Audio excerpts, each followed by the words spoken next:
All right, so this is the stomach. There we go.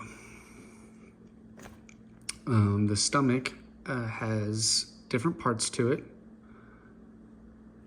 Let's see, let me blow this up a bit. All right, so it has the cardia portion. This is this part right here. This is what connects to the esophagus. So when you eat food, it goes down your esophagus, and this is what it first enters into. So you can just imagine the esophagus traveling up. This is where it first leads to. This is just kind of a different angle at it. So that is the cardia portion. Then you also got the fundus, which, so everything coming up here from this imaginary line and up, this is the fundus. This is, some people think it's a pyramidal shape. It's more of a dome shape rather than pyramidal. And then that's the fundus part. And then it also has the body part. And this is where most of the mixing with the stomach acid occurs with the food. And then finally it has this part, which is the pyloric, or pylorus maybe, not pyloric, pylorus part. This is where it will first travel into the first part of the duodenum. All right, so some facts about it. It does rotate about 90 degrees clockwise. This happens usually around the 7th week of growth. That's when it's like fully developed during pregnancy. And again, it also connects, first part duodenum and the esophagus. As far as innervation, it's innervated by 2 different nerves.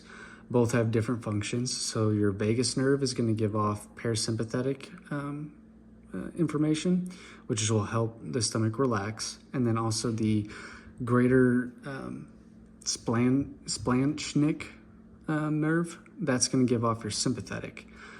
So in a sense, when you're in fight or flight mode, your sympathetic system, the greater splanchnic nerve will activate, and it will stop the stomach from basically metabolizing as quickly. Vice versa for the vagus nerve. It gets the most metabolization and breakdown and food mixing with the stomach acid when that's being used, because parasympathetic, it does it better. As far as blood supply, it has 3 different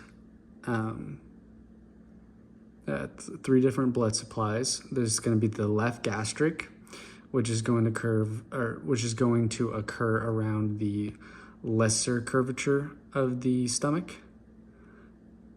And then the splenic artery, which also FYI connects to the spleen, given the name splenic. It's going to supply the fundus, and then the proximal / mid section of the greater curvature, which will be along this right here. And then finally the common hepatic artery. It's going to supply the pylorus section, as well as the distal greater curvature, as well as also some of the lesser curvature as well. Embryotically, it is from the foregut. So in week 3, it is composed of multiple. So it's composed of like your endoderm, your mesoderm, and also your ecto, like ECTO derm. Around week 4, it develops from dilation in the foregut. In week 3, that's where most of that mesoderm, ectoderm, and endoderm occurs. But week 4 develops from dilation in the foregut. some structures surrounding or contacting it. So on the right side, you're gonna have the spleen that's connected to the stomach via the gastrosplenic ligament. It's going to be on the superior 1/3 of the greater curvature, so about this much, if you can follow my finger. And then it's going to connect to the spleen's hilum. On the left side, up at the top, it'll be like right here. That's going to be the liver. Now, the importance of the liver in relation to the stomach is all the blood that leaves the stomach goes through and into the liver so that it can be processed and broken down. Basically, nutrients that it can give to the body and getting away any toxins and making sure that the body doesn't receive any toxins. And then finally, the duodenum. So the duodenum is going to be connected via the pylorus section. It's going to be called the pyloric sphincter.